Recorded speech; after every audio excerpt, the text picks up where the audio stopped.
Ito ang Presidential Broadcast Service. Radyo Pilipinas.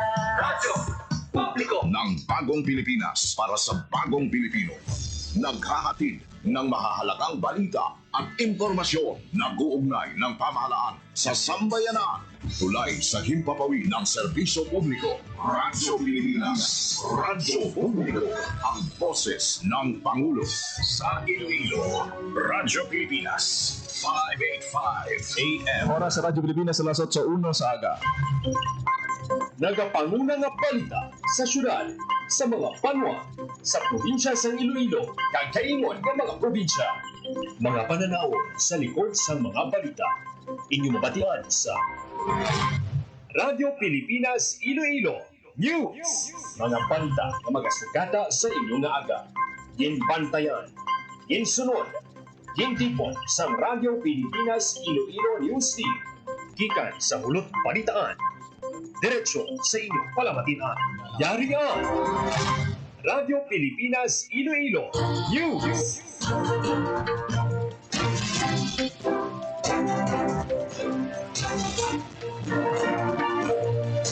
Ayong aga Pilipinas, good morning Western Visayas. Welcome sa Radyo Pilipinas News karon nga adlaw sang Biyernes, Agosto 22, tuig 2025. Ako ang inyong tagbalita kada aga, Junel Baclay. Kag karon sa aton balantayan kag mainit nga mga pangulong dinala. Magpasanyog sang renewable energy sa Iloilo, ginistoryahan sa giniwat nga media kapihan. 5.8 million pesos nga assistance para sa construction sang school building sa Alimujan, Iloilo, gintugyan sang gobyerno probinsyal. Kaso sang hand, foot, and mouth disease sa Iloilo City naglabot na sa 286. Puro kalusugan ginlunsar sa distrito sang Arevalo. Participatory governance ginpasanyog pa sang LGU Hordan sa giniwat nga CSO conference. Civil Aviation Authority of the Philippines, PNP, kag mga barangay officials ng Kabatuan, kag Santa Barbara, nagsapol. Isatyugin presentar ang IDM system kay Governor Nava para sa turismo kag economic planning sa probinsya sang Guimaras. Graduate sa University of San Agustin, nagpanglima sa August 2025 MedTech Licensure Examination. Tourism stakeholders sa Boracay, ginpaidalom ang ihibalo sa mga Muslim culture kag halal practices.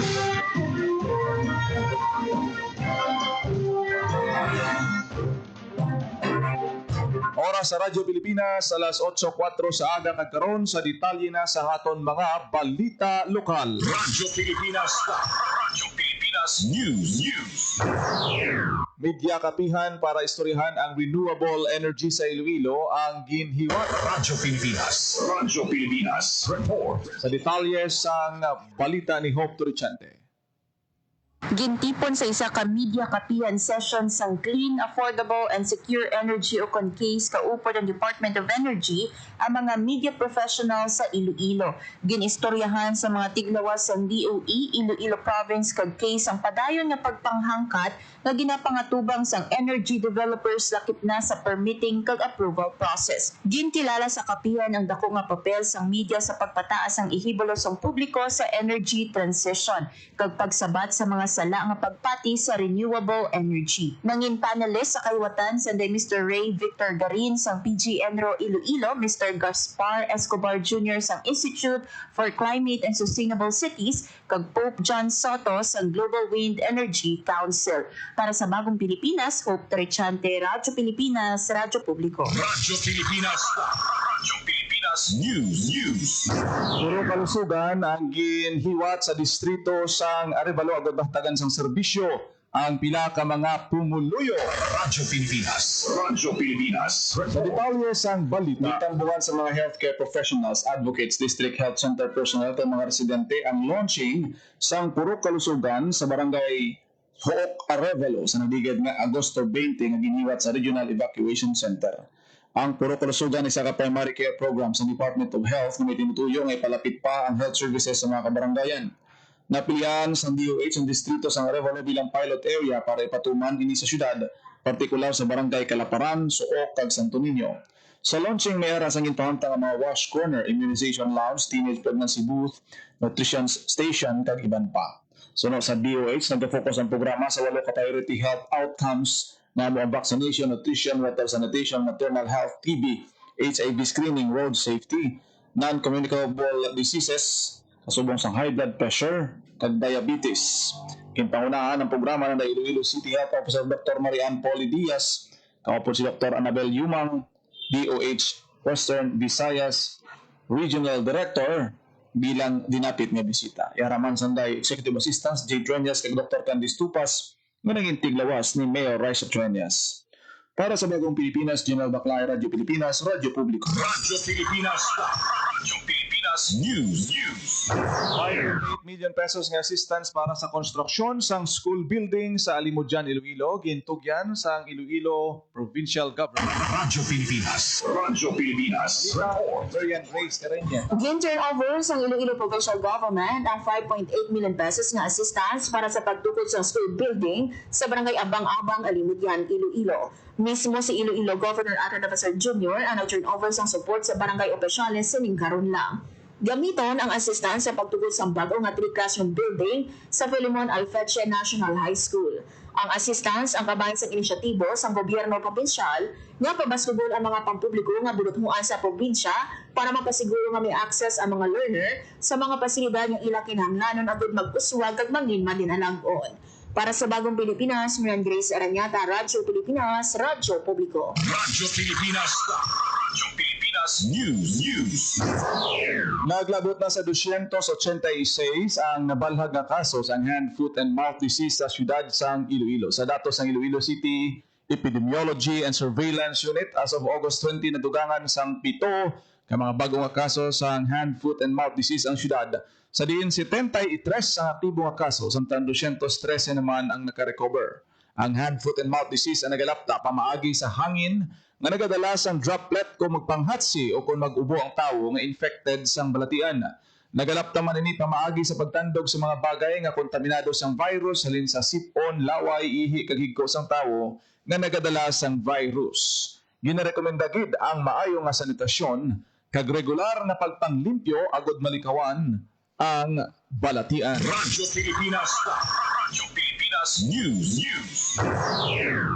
Department of Health nagahiwat man sang purok kalusugan. Radyo Pilipinas. Radyo Pilipinas. Sa balita ni Marian Grace Aranyeta. Ginla sa siyudad sang Iloilo ang puro kalusugan nga nagatuyo nga dalo ng essential health services palapit sa puro. Ginhiwat ang launching sang inisyatibo sa barangay sang Suok sa distrito sang Arevalo kung sa diin ang mga barangay sang Santo Niño, Suok ug Calaparan ang mangin pilot implementation sites. Ang puro kalusugan isa ka community-based health initiatives nga magadala sang health services sa mga lugar. Lakip sa serbisyo nga dalo ng preventive care, disease prevention kag health interventions nga magasabat sa 8 ka priority areas lakip ang proper nutrition, maternal and child health, adolescent health kag environmental sanitation. Tinutuyo sa inisyatibo nga mapasiguro nga magakabuhi sa maayo kag mangin mapag-on ang kabuhi sa mga pumuluyo kag sampugos nga komunidad. Ginhatagan sa pagtamon ni Dr. Maria Sofia Pulmones as Assistant Regional Director sa Department of Health, Western Visayas Center for Health Development, ang importansya sa puro kalusugan kung sa diinsunod sa iya ang inisyatibo nagatuyo nga mapamanaog ang mga importante nga serbisyo sa ikaayong lawas sa level sa barangay sa diin ini labi nga kinahanglanon. Isa ka unity walk ang ginhiwa sa pag-launch ang programa kag signing sang pledge lakip man ang pagpahamtang sang interactive activity corners kapareho sang wash corner, immunization lounge, teenage pregnancy booth kag nutrition station. Nagpabot siya naman si Dr. Mary Ann Puli Diaz, Iloilo City Health Officer, nga ang maayong nga panglawason ang mahimo lamang malabot pinaagi sa kolektibo nga pagpanikaso.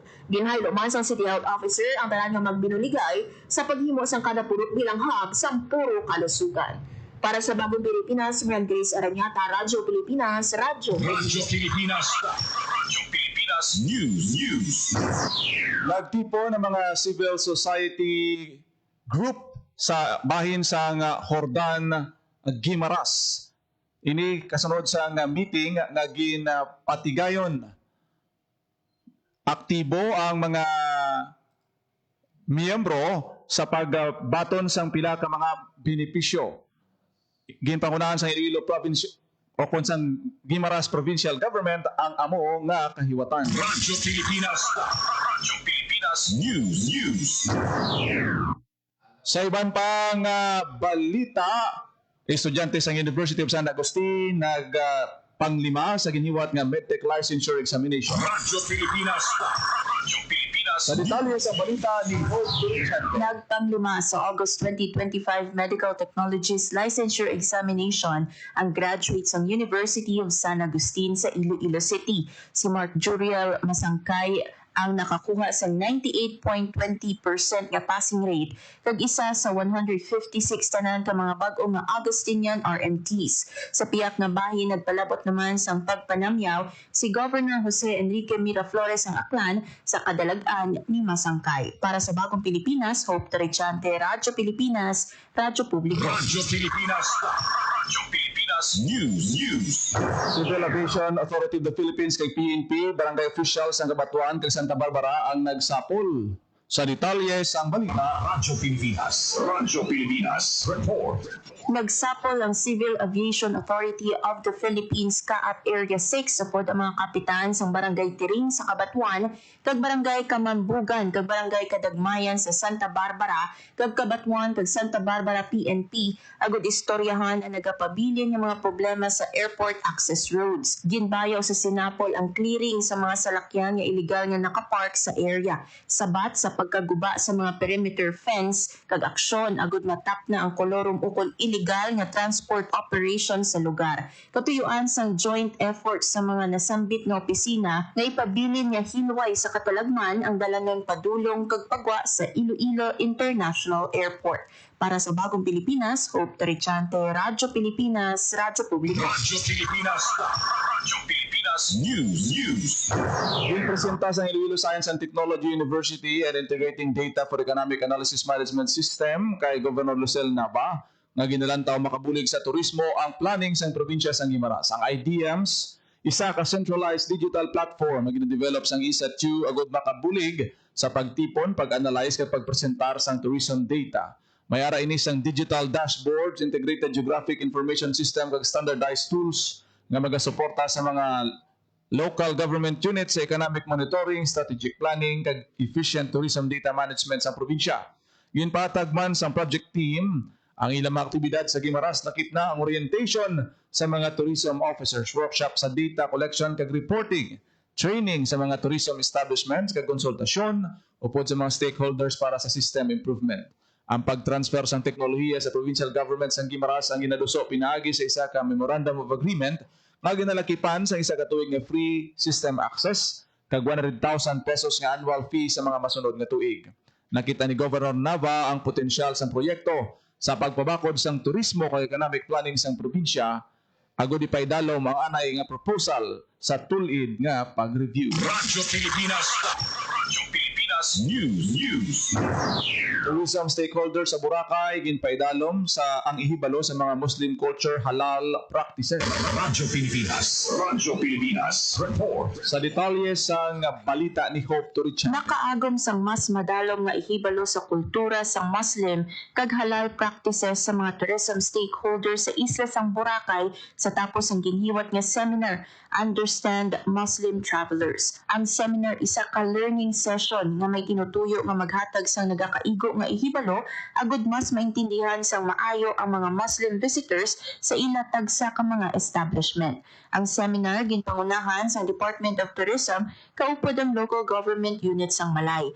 Gin-highlight sa aktibidad nga ang pagserbe sa mga Muslim travelers hindi lang market opportunity kundi kampanya para sa cultural respect kag sensitivity. Para sa Bagong Pilipinas, Hope Tarichante, Radyo Pilipinas, Radyo Publiko. Radyo Pilipinas. Radyo Pilipinas News. Gulayan sa bayan ginlunsar sa La Castellana, Negros Occidental. Radyo Pilipinas. Radyo Pilipinas. Balita ni JP Herbas. Inlunsar sa lingkaron lang sa Department of Agriculture Negros Island Region o DANIR ang gulayan sa bayan sa Hacienda Kailabunan, Barangay Natula, Castellana, Negros Occidental. Ang gulayan sa bayan nagatuyo nga maduso ang communal gardening para malabot ang food security. Batagan sa dugang nga kitang mapamilya kag matuldukan ang problema sa malnutrisyon. Mga benepisyaryo sa programa sa Castiliana ang Hacienda Kahilamunan Women's Association na ginatagan sa mga farm inputs bilang paunang bulig sa ilaging tugod nga communal garden. Sa interview sa Radyo Pilipinas kay Bonifacio De La Torre Jr., coordinator sa gulayan sa bayan sa rehiyon, may 26 ka banwa sa Negros Occidental ang ginaluman nga maging pagpatuman sa nasabit nga programa. Para sa Bagong Pilipinas, JP Harvas, Radyo Pilipinas, Radyo Publiko. Radyo Pilipinas. Radyo Pilipinas News.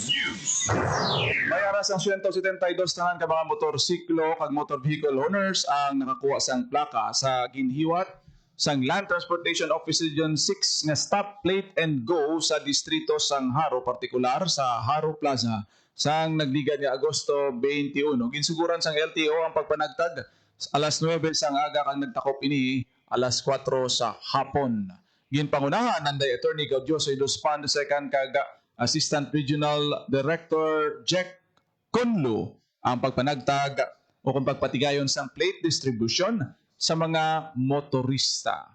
Masunod naman nga magahiwat sa stop plate and go ang LTO sa maabot nga Agosto 23 sa distrito sa Mandurriao, Agosto 25 naman sa distrito sang Molo. Kinahanglan lang ang magdala sang OR kag CR sang ilang mga salakyan agud maka-claim sang ang registered owner kag kung ma-claim bilang representative kinahanglan nga magdala sang ORCR authorization letter, photocopy kag ID. Radyo Pilipinas. Radyo Pilipinas News. Palayo na ginapasangkad sang LTO ang pagpanagtag sang plaka sa mga salakyan, partikular ang mga motorsiklo na nabakal sang tuig 2017. Suno kay LTO Region 6 Director Attorney Gaudioso Iluspan II sa Western Visayas, target nila mapanagtag ang 360,000 ka mga plaka nga madugay na nga nakabaklag sa opisina. Mayara sing 50,000 naman ka mga plaka ang na-claim na. Ginpatigayon ng Upland Stop Plate and Go sa distrito sang Haro sa diin ginatos ka mga motorista ang matigayon nga maserbisyuhan. Nagapakig-angot man ang LTO sa Police Regional Office 6 ag sa Iloilo Provincial Government agud mapadasig pa ang pagpanagtag sang plaka o kunang plate distribution sa Kabanwahan. Radyo Pilipinas. Radyo Pilipinas News.